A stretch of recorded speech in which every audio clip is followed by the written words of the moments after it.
второ издание на Дневникот на Канал Плюс. Добро вечер. Почнуваме веднаш по кратката најава на делот содржините.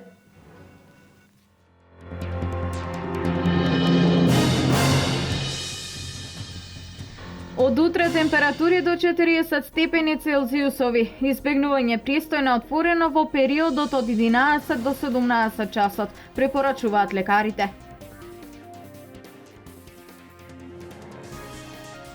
Со средства од швајцарската амбасада во Побиштип ќе се регулира течението на река Киселица, оштетено од поплавите.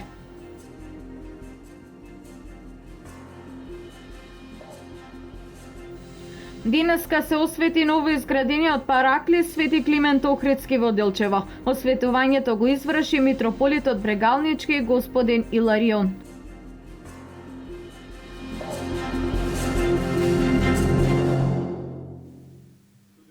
Од утре се очекува територијата на цела држава да биде зафатена со температури до 40 степени Целзиусови кои ја дефинираат жолтата фаза. Потребно е граѓаните да ги почитуваат општите препораки за населението за заштита од високите температури. Како дел од програмата Здравје за сите, продолжуваат превентивните прегледи пред здравствениот дом во Штип секој работен ден од 18:30 до 21:30 часот. Овде ќе бидеме пред здравниот дом, се мери крвен притисок на граѓаните и се даваат совети. Сега се препорачува во текот на денот во периодот од 11 до 17 часот да се избегнува излегување надвор. Ако имаат нешто потреба да треба да излезат, се препорачува да се носи светла облека, да се носат капа и заштитни очила, по можност да се носи со себе вода, да се пијат повеќе течности. Исто така, кога се дома да се поминува поголем дел од времето во климатизирани простории, да се носи лесна и светла облека. Исто така да се внимава и со исхраната, бидејќи многу често во овој период од годината знаат да се јават и интоксикации со храна, да се избегнуваат мајонези, чоколади, исто така да се внимава со сладоледите и со шекерите да се консумираат што помалку. Да се пие вода, безалкохолни минерални пијалоци и да се избегават газираните. Особено треба да внимават хронично болните, посебно луѓето со кардиоваскуларни заболувања, нервни и респираторни болести. А во пресрет на горештините секако е многу важно каква храна треба да се консумира. Експертите препорачуваат што е можно поретко да внесуваме тешка и мрсна храна. Храната е многу важна, но и многу треба да се внимава што се консумира.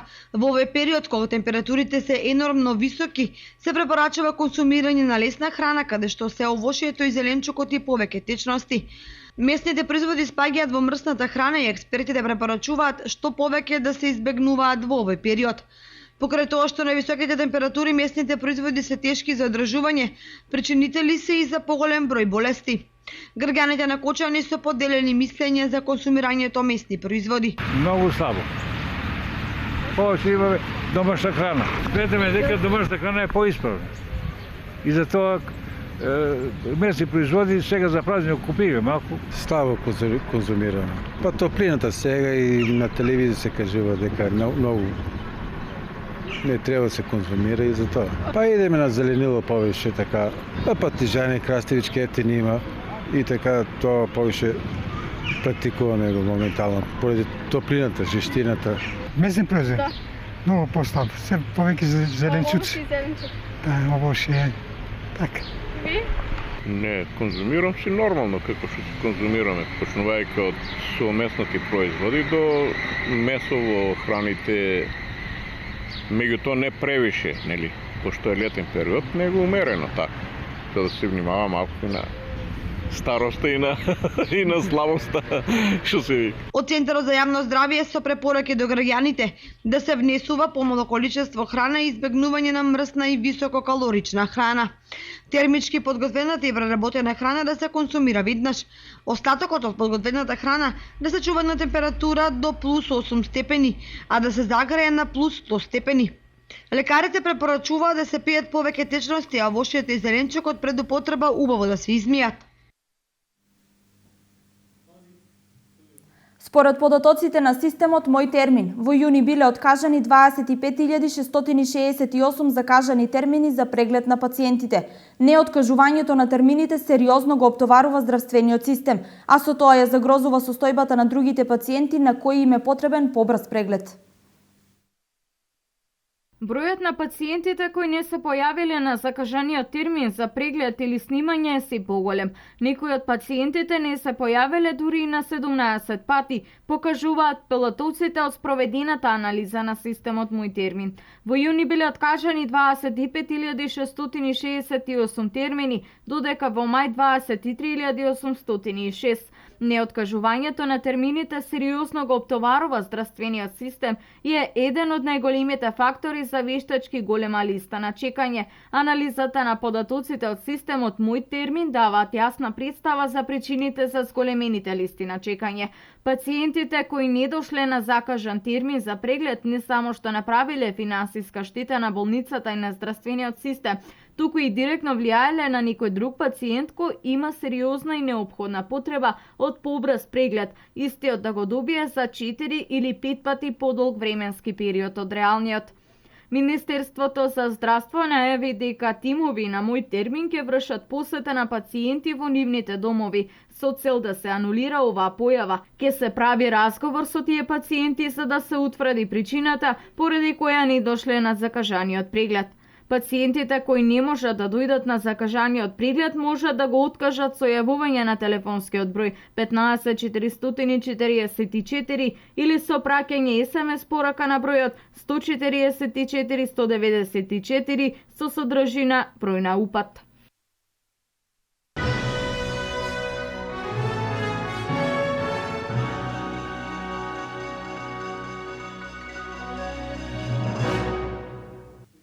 Неисправна електрична инсталација најверојатно е причината за пожарот во Делчево, во кој синоќа околу 23 часот изгоре помошен објект.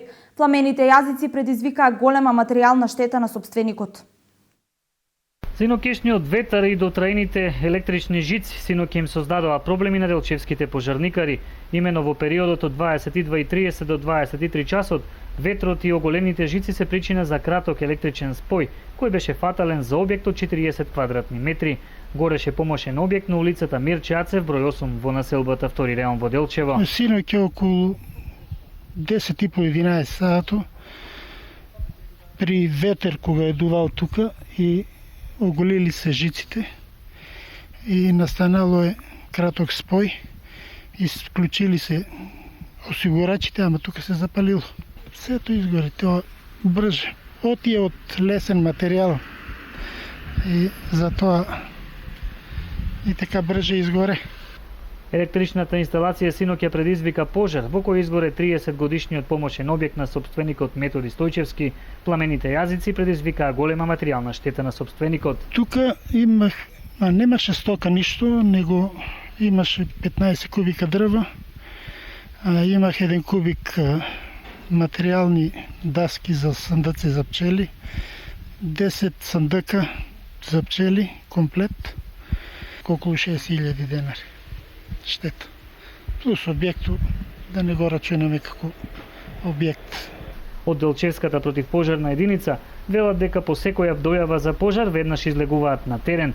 Пожарот бил навреме локализиран со брзата интервенција на пожарникарите, но дотраената електрична инсталација, како и дрвјата и 3 бали слама кои биле во близина на објектот, биле кобни за некогашната плевна.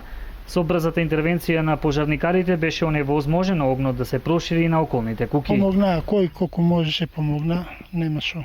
Ја го цапале, сами се нудат.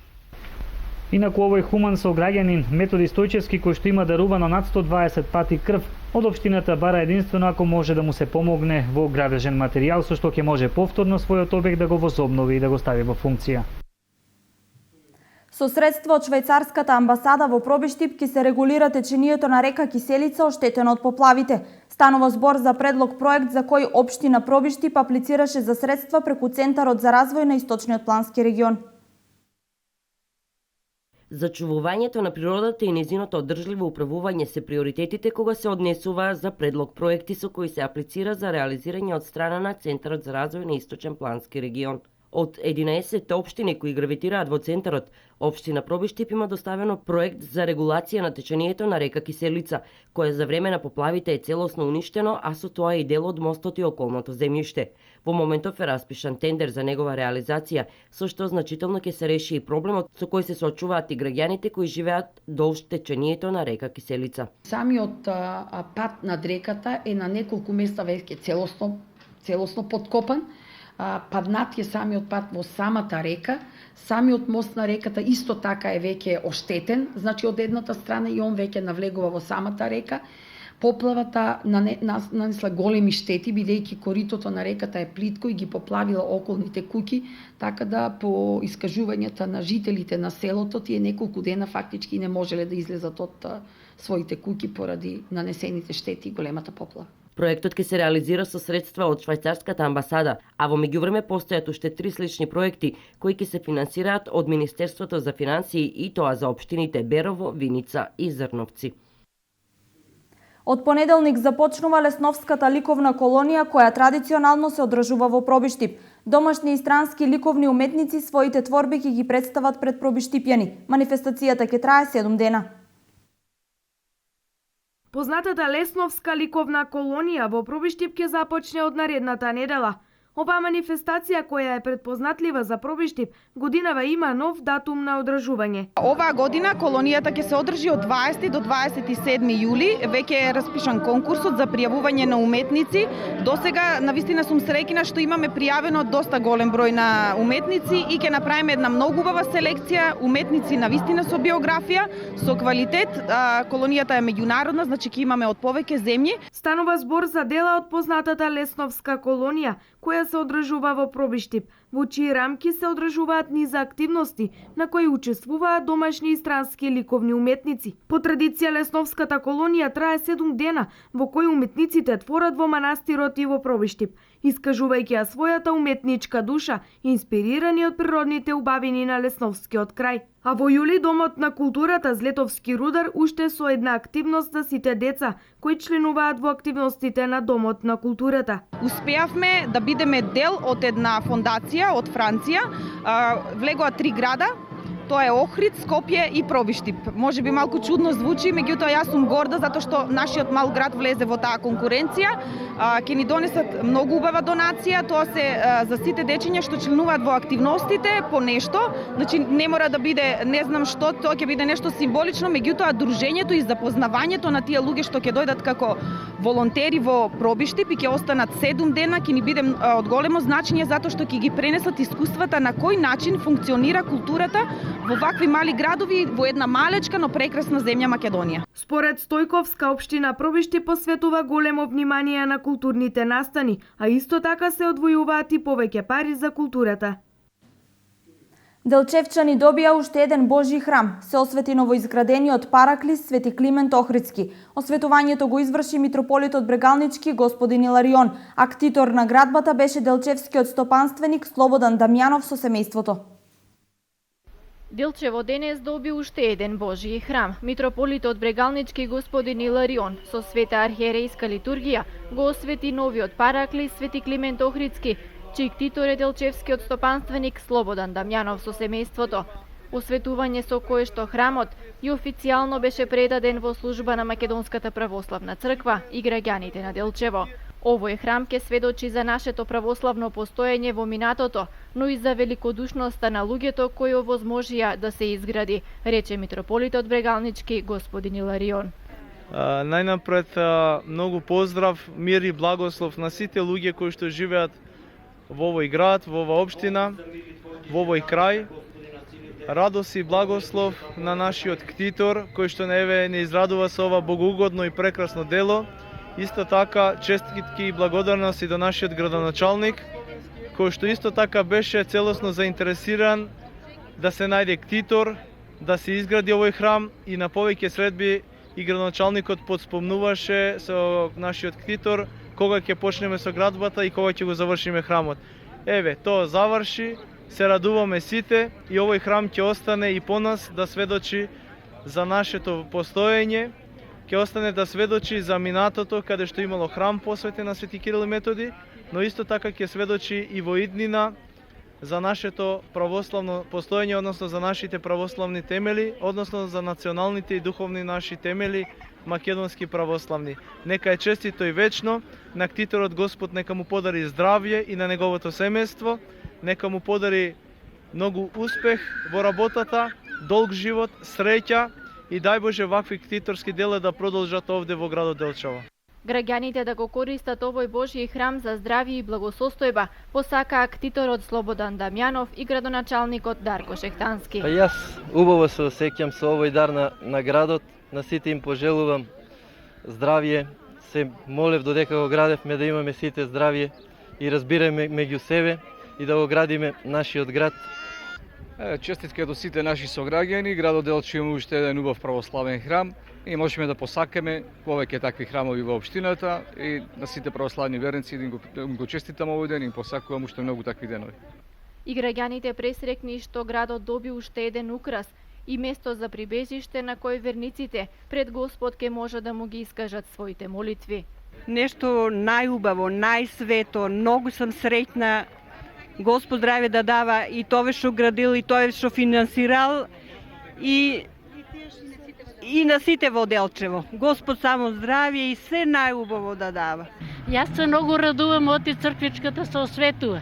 У Делчево е весело. Делчево е набожно. Значи денес добивме една прекрасна црква, Свети Климент Охридски, која верувам дека сите граѓани на Делчево ќе ја почитуваат, ќе ја посетуваат, ќе се молат во неа. Убаво е, добро е, те собраме се, видуваме се. Инаку параклисот се наоѓа во дворот на Средното општинско училиште Методи Митевски Брицо, на темелите на старата црква која го носела истото име Свети Климент Охридски, но била срушена во 60-тите години на минатиот век. И се помажува и осветува овој параклис посветен на Свети Климент Охридски, чудотворец ова светомиро, во името на Отецот и Синот и Светиот Дух.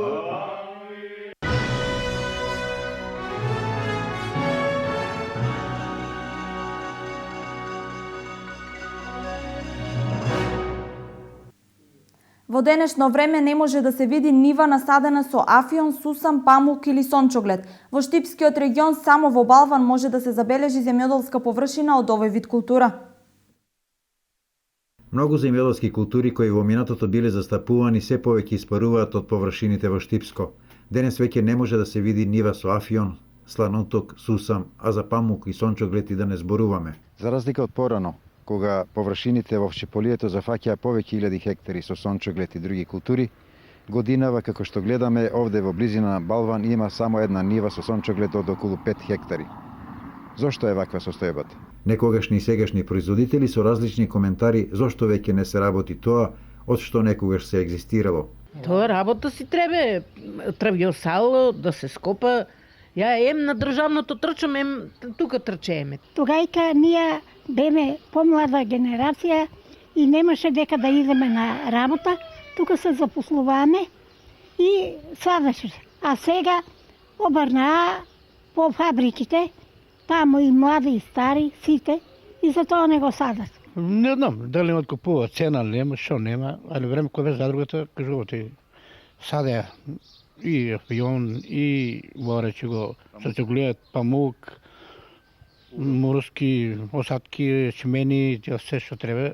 Порано само во Балванско, освен сончоглед и памук, преку земјоделската задруга во ова село, на повеќе хектари се застапуваа и лековити билки. Сепак, доколку сакаме да бидеме атрактивни со делот земјоделскиот асортиман, секако дека нешто треба да се промени во делот на структурата на посевите, која во последниве 2 децении преферира житарици и само житарици, велат земјоделските стручњаци. Ова, во форма на поиздржано планско производство, неодамна при посетата на Карбинци го нагласи министерот за земјоделство Михаил Цветков. Со менувањето на структурата на посевите, во поголема мерка ќе се подобри искористеноста на постојниот потенцијал на хидросистемот Брегалница, кој засега во Штипскиот дел се користи само со 20% од расположивиот капацитет.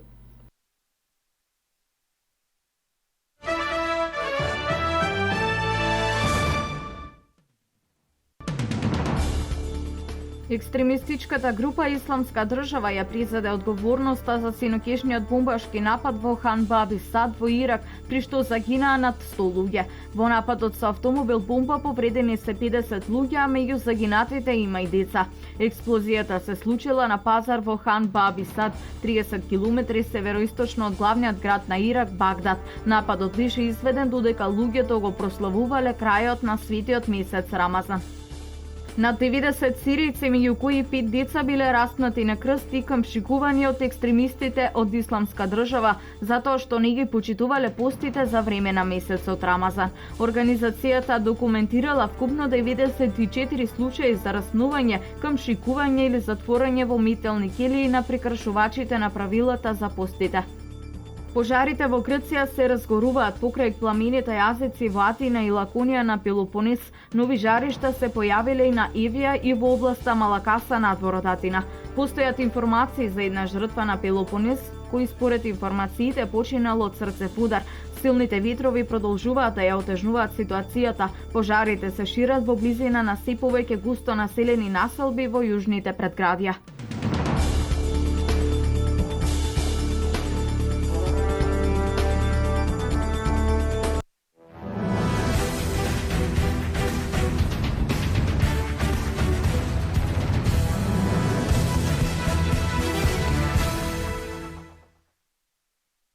Еден од најдобрите македонски фудбалери, македонскиот репрезентативец Горан Пандев, беше еден од 4 фудбалери на Дженова кои синоќа ги промовираа новите дресови на овој клуб. Пандев, како едно од најголемите засилување на клубот, што постојано го споменуваат локалните медиуми, беше еден од промотерите на дресовите.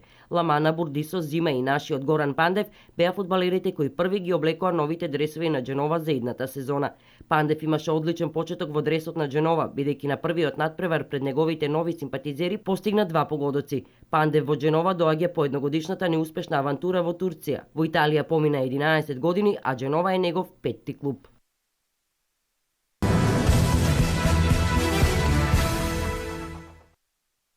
Зомимак и пролет во машка конкуренција, ЖРК Металург, ЖРК Вардар и ЖРК Пелистер, кај жените ќе се обидат да направат забележителен успех, кој дополнително би го зголемиле рейтингот на македонскиот ракомет. Зомимак ќе почне од второто коло во ЕХФ купот, што значи има шанси да добие улога на фаворит против екипата од најслабото Скалило, додека пак пролет ќе игра во Челендж купот, почнувајќи од третата рунда. Во женска конкуренција имаме 3 репрезентации, а највисоко од нив котира ЖРК Металург, кој ќе се надпреварува во купот на победниците на куповите, почнувајќи од второто коло, кој што е практично почетно. ЖРК Пелистер и ЖРК Вардар јуниор ќе бидат во иста трка во почетното коло од Челендж купот.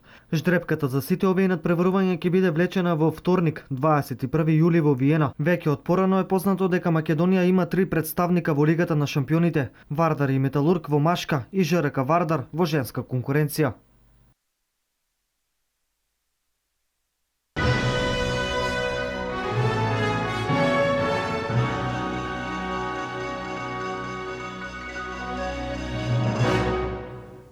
Ова беше се во второто издание на Дневникот на Канал Плюс. Останете со нашата програма и имајте пријатна вечер.